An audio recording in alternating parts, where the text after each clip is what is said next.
Hello, ഇന്നത്തെ ഈ ചർച്ചയിലേക്ക് സ്വാഗതം. നിങ്ങൾ MA സൈക്കോളജി പഠനം തുടങ്ങുകയാണല്ലോ.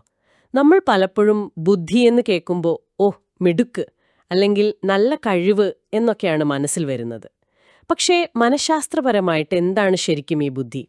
ഇന്ന് നമ്മൾ സംസാരിക്കുന്നത് ബുദ്ധിയുടെ സ്വഭാവത്തെക്കുറിച്ചാണ്, അതായത് നേച്ചർ ഓഫ് ഇന്റലിജൻസ്. മനഃശാസ്ത്രജ്ഞർ എങ്ങനെയാണ് ഇതിനെ നിർവചിക്കാൻ ശ്രമിച്ചത്, സൈദ്ധാന്തികമായിട്ടും പിന്നെ അത് അളക്കാൻ പറ്റുന്ന രീതിയിൽ, അതായത് പ്രായോഗികമായിട്ടും. ഇതിൻ്റെ ഒരു ചരിത്രപരമായ കാര്യങ്ങളും നമുക്ക് നോക്കാം. നമ്മൾ നിങ്ങളുടെ IGNO മെറ്റീരിയലിലെ ബ്ലോക്ക് 2 യൂണിറ്റ് 1 ആണ് ഇതിനായി ഉപയോഗിക്കുന്നത്. അപ്പോൾ ഈ അടിസ്ഥാന കാര്യങ്ങൾ വേഗത്തിലൊന്ന് മനസ്സിലാക്കുക, അതാണ് നമ്മുടെ ലക്ഷ്യം. തീർച്ചയായും. ഈ ബുദ്ധിയെ ഒരു വാക്കിൽ അങ്ങോട്ട് ഒതുക്കുകയെന്നത് അത് കുറച്ച് പ്രയാസമുള്ള കാര്യമാണ്. നമ്മൾ സാധാരണ സംസാരിക്കുമ്പോൾ പറയുന്ന ബുദ്ധി എന്നതും മനഃശാസ്ത്രം അതിനെ കാണുന്നതും തമ്മിൽ ചില വ്യത്യാസങ്ങളുണ്ട്. സൈക്കോളജിസ്റ്റുകൾ ശ്രമിച്ചത് ഇതിനെ കൂടുതൽ കൃത്യമായിട്ട് പിന്നെ അളക്കാൻ പറ്റുന്ന ഒന്നാക്കി മാറ്റാനാണ്. നമുക്ക് ആ ശ്രമങ്ങളിലേക്കൊന്ന് കടക്കാം. അപ്പോൾ തുടക്കത്തിൽ എങ്ങനെയായിരുന്നു? എന്തൊക്കെയാണ് ഈ പറയുന്ന ബുദ്ധിയുടെ പ്രധാനപ്പെട്ട സൈദ്ധാന്തിക നിർവചനങ്ങൾ? പലരും പല രീതിയിലായിരിക്കുമല്ലോ ഇതിനെ കണ്ടിട്ടുണ്ടാവുക. അവർക്ക് അവരുടേതായ കാഴ്ചപ്പാടുകളുണ്ടായിരുന്നു. ഉദാഹരണത്തിനിപ്പോൾ ബിനയുടെ കാര്യമെടുത്താൽ അദ്ദേഹം പറഞ്ഞത് യുക്തി ഉപയോഗിക്കാനുള്ള കഴിവ്, കാര്യങ്ങൾ മനസ്സിലാക്കി ഒരു തീരുമാനത്തിലെത്താനുള്ള കഴിവ്, ഓർമ്മ, പിന്നെ അമൂർത്തമായി ചിന്തിക്കാനുള്ള കഴിവ്, ഇതൊക്കെയാണ് ബുദ്ധി എന്നായിരുന്നു. എന്നാൽ സ്റ്റോൺ ആകട്ടെ അദ്ദേഹം പറഞ്ഞത് പുതിയ സാഹചര്യങ്ങൾ വരുമ്പോൾ അല്ലെങ്കിൽ പുതിയ ആവശ്യങ്ങൾ വരുമ്പോൾ നമ്മുടെ ചിന്തകളെ അതിനനുസരിച്ച് ക്രമീകരിക്കാനുള്ളൊരു കഴിവുണ്ടല്ലോ, അതാണ് ബുദ്ധി എന്നാണ്. ഓക്കേ. ടെർമാൻ പിന്നെ ഫോക്കസ് ചെയ്തത് അമൂർത്ത ചിന്താശേഷിയിലാണ്, ഈ അബ്സ്ട്രാക്ട് തിങ്കിങ്. സ്പീർമാൻ ആണെങ്കിൽ നമ്മുടെ ചുറ്റുപാടുമായിട്ട് പരിസ്ഥിതിയുമായിട്ട് പൊരുത്തപ്പെട്ടു പോകാനുള്ള കഴിവിനാണ് ഊന്നൽ കൊടുത്തത്. അഡാപ്റ്റേഷൻ. അതെ, അഡാപ്റ്റേഷൻ. അപ്പോൾ ഇതിലൊരു രസകരമായ കാര്യം എന്താണെന്ന് വെച്ചാൽ 1986-ൽ സ്റ്റേൺബർഗും ഡെറ്റർമാനും ഒരു പഠനം നടത്തി. ആ കാലത്ത് പ്രമുഖരായ 24 ബുദ്ധി ഗവേഷകരെ എടുത്തപ്പോൾ അവർക്ക് 24 പേർക്കും 24 തരം നിർവചനങ്ങളായിരുന്നു. ആണോ? അത്രയ്ക്ക് വ്യത്യാസങ്ങളുണ്ടായിരുന്നു അല്ലേ? അതെ, അത് കാണിക്കുന്നത് ഈ വിഷയം എത്ര സങ്കീർണമാണെന്നാണ്. പക്ഷേ എന്നാലും ചില പൊതുവായ കാര്യങ്ങളിൽ ഒരു ധാരണ പതിയെ രൂപപ്പെട്ടു വന്നു. 1921-ലും പിന്നെ 1986-ലുമൊക്കെ നടന്ന സർവേകളിൽ ഗവേഷകർ പൊതുവെ സമ്മതിച്ച ചില കാര്യങ്ങളുണ്ട്. അതായത് ഉയർന്ന തലത്തിലുള്ള കഴിവുകൾ, പ്രത്യേകിച്ച് ഈ അമൂർത്തമായി ചിന്തിക്കാനുള്ള കഴിവ്, പ്രശ്നങ്ങൾ പരിഹരിക്കാനുള്ള കഴിവ്, അതോടൊപ്പം പഠിക്കാനുള്ള കഴിവ്, പിന്നെ നേരത്തെ പറഞ്ഞ പോലെ പരിസ്ഥിതിയുമായി പൊരുത്തപ്പെടാനുള്ള കഴിവ്, ഇതൊക്കെ പ്രധാന ഘടകങ്ങളായിട്ട് അവരെ കണ്ടു. പിന്നീട് സ്നൈഡർമാൻ ആൻഡ് റോത്ത്മാൻ 1987 നടത്തിയൊരു സർവേയിലും ഏകദേശം ഇതുതന്നെയായിരുന്നു പ്രധാന കണ്ടെത്തലുകൾ: അമൂർത്ത ചിന്ത, പ്രശ്നപരിഹാരശേഷി, പിന്നെ അറിവ് നേടാനുള്ള കഴിവ്. ശരി. അപ്പോൾ സൈദ്ധാന്തികമായി ഇങ്ങനെ പല പല അഭിപ്രായങ്ങൾ നിൽക്കുമ്പോൾ ഗവേഷകർക്കിത് പഠിക്കണമെങ്കിൽ അല്ലെങ്കിൽ ആളുകളെ തമ്മിൽ താരതമ്യം ചെയ്യണമെങ്കിൽ ഒരു ഒരു അളവുകോല് വേണ്ടിവരും അല്ലേ? അപ്പോൾ അതാണോ ഈ പ്രായോഗിക നിർവചനങ്ങൾ അല്ലെങ്കിൽ ഓപ്പറേഷണൽ ഡെഫിനിഷൻസ് എന്ന് പറയുന്നതിലേക്ക് നയിച്ചത്? അത് കൃത്യമാണ്. ഈ സൈദ്ധാന്തികമായിട്ട് ഒരു പൊതുവായ തീരുമാനത്തിലെത്താൻ വലിയ ബുദ്ധിമുട്ടുണ്ടായപ്പോൾ പ്രായോഗികമായിട്ട് ഇതിനെ എങ്ങനെ സമീപിക്കാമെന്ന ചിന്ത വന്നു. വളരെ ലളിതമായി പറഞ്ഞാൽ, ബുദ്ധി എന്നത് നമ്മളുണ്ടാക്കുന്ന ചില ടെസ്റ്റുകളിലൂടെ, അതായത് ഇന്റലിജൻസ് ടെസ്റ്റുകളിലൂടെ എങ്ങനെ അളക്കുന്നു എന്നതിനെ അടിസ്ഥാനമാക്കി നിർവചിക്കുന്ന രീതിയാണ് പ്രായോഗിക നിർവചനം. ബുദ്ധി എന്നത് ബുദ്ധിപരീക്ഷകൾ അളക്കുന്ന കാര്യമാണ് എന്നൊരു ചൊല്ല് പോലെ തന്നെ ഉണ്ടായി ആ കാലത്ത്. അങ്ങനെ തന്നെ പറഞ്ഞിരുന്നോ? ഏതാണ്ടതെ. ഇതിന്റെ ഒരു തുടക്കം കുറിച്ചത് ആൽഫ്രഡ് ബിനെയാണ്.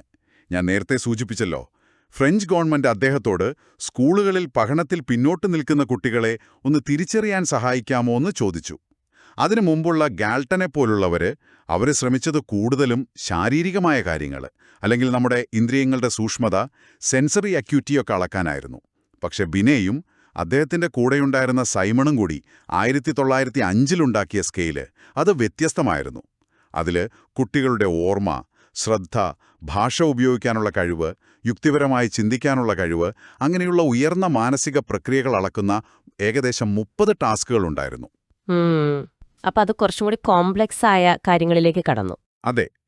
ബിനെയുടെ ആ ഒരു രീതിയിലെ പ്രധാനപ്പെട്ട മുന്നേറ്റങ്ങൾ എന്തൊക്കെയാണെന്ന് വെച്ചാൽ, ഒന്ന്, അദ്ദേഹം പ്രായത്തിനനുസരിച്ച് ചോദ്യങ്ങൾ ക്രമീകരിച്ചു, ഏജ് ഗ്രേഡഡ് ഐറ്റംസ്. 2, മാനസിക വയസ്സ് അഥവാ മെന്റൽ ഏജ് എന്നൊരാശയം കൊണ്ടുവന്നു. മെന്റൽ ഏജ് അതെന്താണ്? അതായത് ഇപ്പോൾ ഒരു ശരാശരി 8 വയസ്സുള്ള കുട്ടിക്ക് ചെയ്യാൻ പറ്റുന്ന ടാസ്കുകൾ അത് ഒരു 10 വയസ്സുള്ള കുട്ടിക്ക് ചെയ്യാൻ പറ്റുന്നുണ്ടെങ്കിൽ ആ കുട്ടിയുടെ ശരിക്കുള്ള പ്രായം 10 ആണെങ്കിലും മാനസിക വയസ്സ് 8 ആയിട്ടാണ് കണക്കാക്കുക.